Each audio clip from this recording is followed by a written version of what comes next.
হ্যাঁ মা, তুমি আমাকে এটা কোথায় এনে ফেলেছো মা? কোথায়? এটা শ্বশুর বাড়ি না, এটা জমের বাড়ি, জমের বাড়ি। জানো এখানে দুটো কাল লাগিয়ে থাকে, একটা আমার শাশুড়ি, একটা ননদ। দুটা লাগিয়ে থাকে, তার উপর আমার দেওর।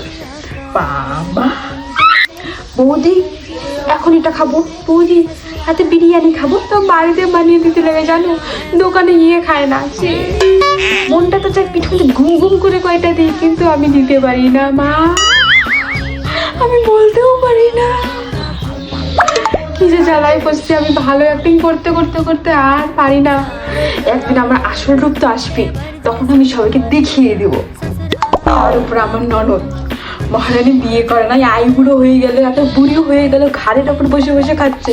আমাকে বলে, বৌদি তোমার নাইটি নেই, তোমার শাড়ি নেই, তোমার এটা নেই, তোমার ওটা নেই। আরে তুই যখন সবই টিভিতে বিয়ে করে জানা, বিয়ে করে শ্বশুর বাড়িতে গিয়ে নে, আমার ঘাড়ের মধ্যে বসে খাচ্ছিস, আমার জিনিসই নিবি।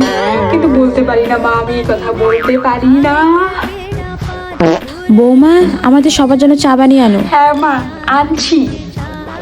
মনটা তো চায়ের মধ্যে বিষটাও মিশিয়ে দিই। বৌমা কিছু বললে? না মা, কিছু বলিনি, বললাম চায়ের সাথে কি পকোড়া বানিয়ে দিব নাকি বিস্কুট দিব?